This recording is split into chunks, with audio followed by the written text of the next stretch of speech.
So let's start. So we're going to be presenting a scandal about the biggest bank in America at the time, which quite nearly shook the world and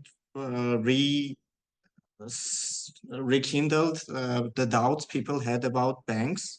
So I'm going to be presenting the what initially happened. Then after me, we'll have Astrid, who who will approximately tell us about the management and what led to the scandal that happened. And then we'll have Tamara, who'll finish up the talk and will tell us about what the trust problems were and what recommendations we had for the bank to actually fix the issues that happened. So let's talk about what we're going to be presenting today. So in 2016, a scandal surfaced about the Wells Fargo. The whole gist of the scandal was that Wells Fargo employees were opening accounts for their customers without their knowledge.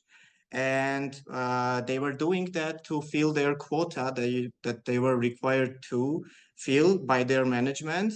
The thing about the case, which is different than other scandals like this, is that the management knew about what was going on, and they were actively encouraging people to actively encouraging employees to continue doing what they were doing. Then we'll talk about the consequences of what happened. And then we'll just speak about the recommendations we had for the bank. So the bank was founded in March of 1852 by Henry Wells and William Fargo. Wells Fargo Bank has grown into a major player in the financial world. One of its key growth drivers has been the community banking division, which has helped the organization expand its reach. And they had a new sales program in 2009, which established the target for their customers to have 8 accounts, which initially kickstarted the whole issue that we are going to talk about. So what happened actually? Before the scandal broke out, there were rumors going around that Wells Fargo employees in Southern California were using fraudulent methods to meet their daily cross-selling quotas. When these rumors were confirmed, many employees were let go for opening new accounts and issuing debit or credit cards without customers' knowledge, sometimes even for forging their signatures. The bank system of daily sales targets placed considerable pressure on its employees. So the system created an environment where employees felt trapped, fearing recuperations for not meeting often unattainable targets. We can find more about this if we go to Reddit.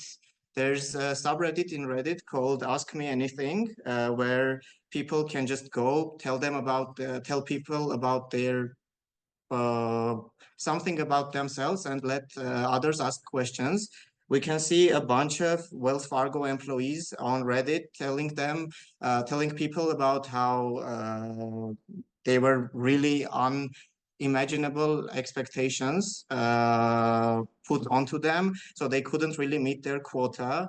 So that's what they had to resort to, and the management was not really scrutinizing them for anything. So they just kept doing what they were doing just to meet their quota, or they would get fired. While the financial impact was trivial, the damage to Wells Fargo reputation was immense. US senators criticized the company for engaging in fraudulent practices against its customers and exerting undue pressure on lower-level employees. The tone of the top is a critical aspect of corporate governance, and in this instance, the entire executive leadership and relevant members of the chairman's board were dismissed. This evenly tarnished the Wells Fargo's reputation, resulting in a loss of trust among the customers, investors, and particularly among its employees. So here we can see the graph of how fast Wells Fargo started to lose customers compared to how fast the other banks started to gain those customers back. Then we can also see the Wells Fargo stock prices, how they went down during each of the events that happened. And so Aspik will take over here, and she will present the topper management and what the and their structure of the whole government and how it led to this scandal. Thank you. So understanding the organizational framework of Wells Fargo company is very important to pinpoint who were the main players responsible for the initiation of the unauthorized accounts. So at the top of the hierarchy sits the 15-member board of directors with their 7 committees, as can be seen here. At the same time, the bank's governance is managed by the executive leadership team with their 10 offices. While all the members faced criticism, the main ones who were found guilty and at fault were the main top figures. So in 2015 and 2016, the CEO, who sits at the top of the company, signed and approved statements filled with the commission about Wells Fargo.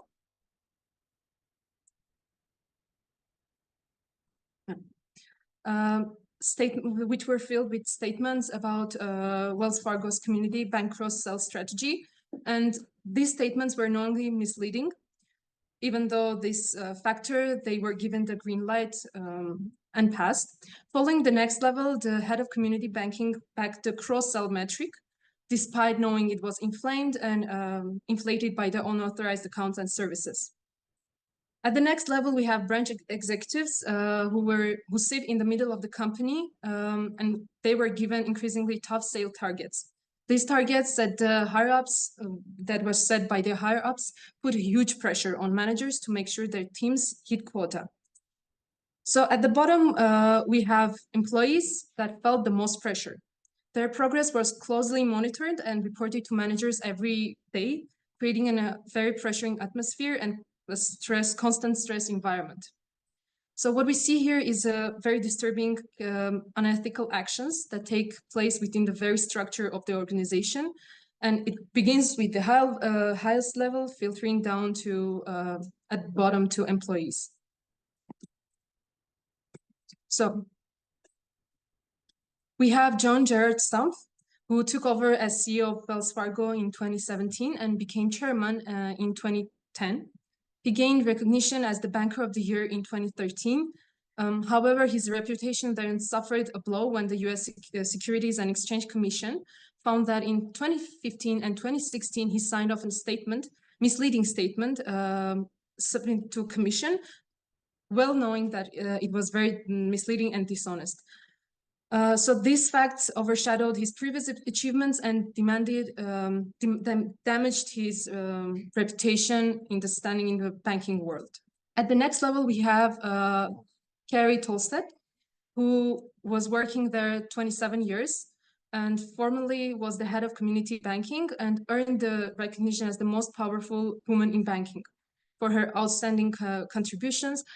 However, later on, the Security and Exchange Commissions filed and revealed legal proceedings implicating that Tolstedt was found guilty in fraudulent activities. She faced accusations of promoting Wells Fargo's cross-sell metric as a measure of company's financial performance, despite knowing that this metric was inflated by accounts and services that were created fraudulently.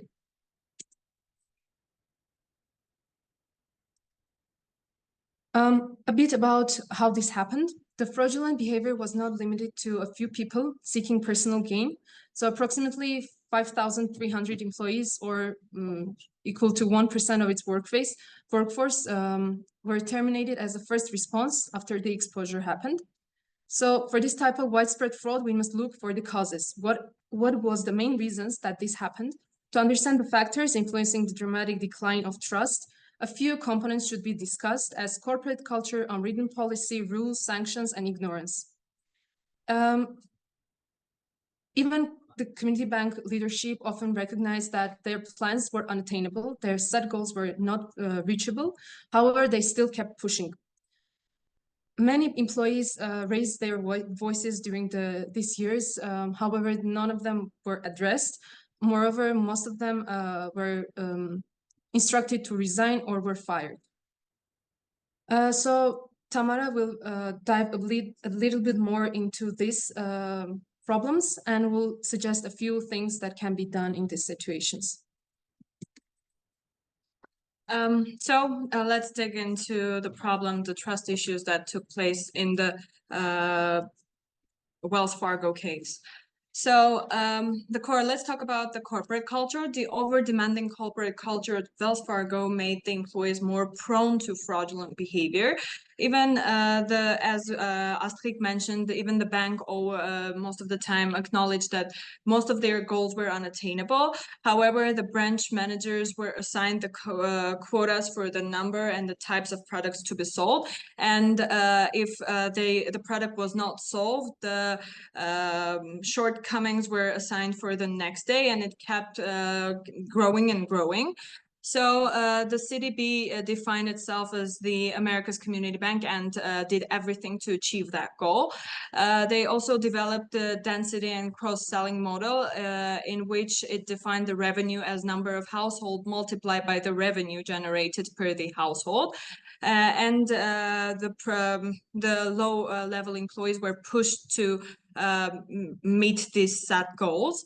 The next issue was the unwritten policy, as how the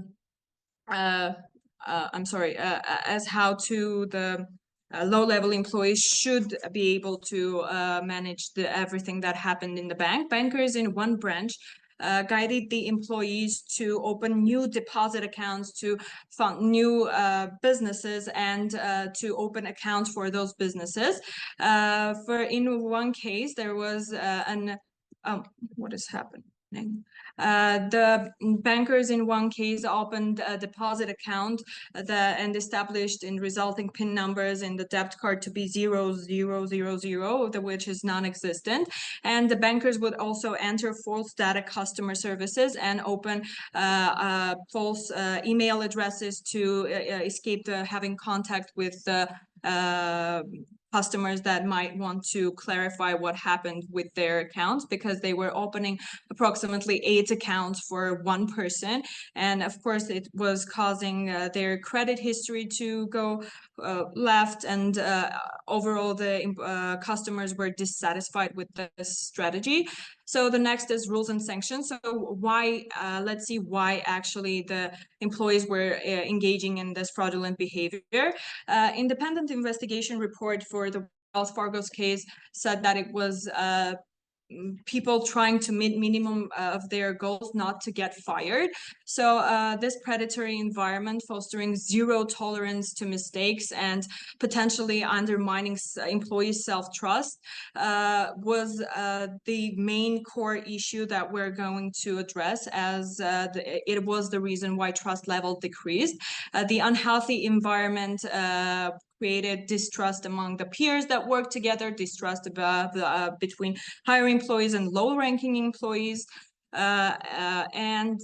Next, our final step is the ignorance. The top of the hierarchy was ignorant about what was happening in lower levels, and they many of the employees raised their voice and said that we cannot continue doing this, and they raised about the fraudulent behavior that was taking place in lower levels. However, as it was managed by the higher ranking employees, they kind of didn't want to hear anything, and they just ignored what was happening in the company. And next consequences is that trust erosion. They lost billions of dollars, and of course they got damaged reputation. Trust erosion was impacting the internal dynamics and external dynamics. They lost approximately more than $3 billion to this fraudulent behavior. 575 million was dedicated to solve the civic cross-selling and auto mortgage violations that were filed, and the damaged reputation. Of course, no one would want to have business with the bank that is doing such things. So for the recommendations of the trust, time is no longer luxury, and we suggest for Wells Fargo to hire an independent investigation research company that will eliminate unrealistic corporate demands. So they would want to hear what the investigating research company is asking for what them to do, and what is attainable and what is not attainable. Second, we create an overseeing unit in every district that will manage the issue on unlawful litigation terminations. So because of this, everything happened in Wells Fargo. As Astrid mentioned, hundreds of workers lost their jobs unlawfully, and we have to also address this issue. Add an additional board that will be responsible for the voices and concerns of the employees are heard. Because the ignorant environment in the Wells Fargo was the main issue. If there was no ignorance, the scandal would have been broadcasted a lot earlier, and the issue wouldn't get so deep. And the fourth level is repetitive audits are mandatory to ensure certainty of absence of fraudulent behavior, because the bank is so huge that no one can be as positivistic and say that nothing will happen ever again because of the previous actions. So I think this is it for our presentation, and here is our references, and thank you for your attention.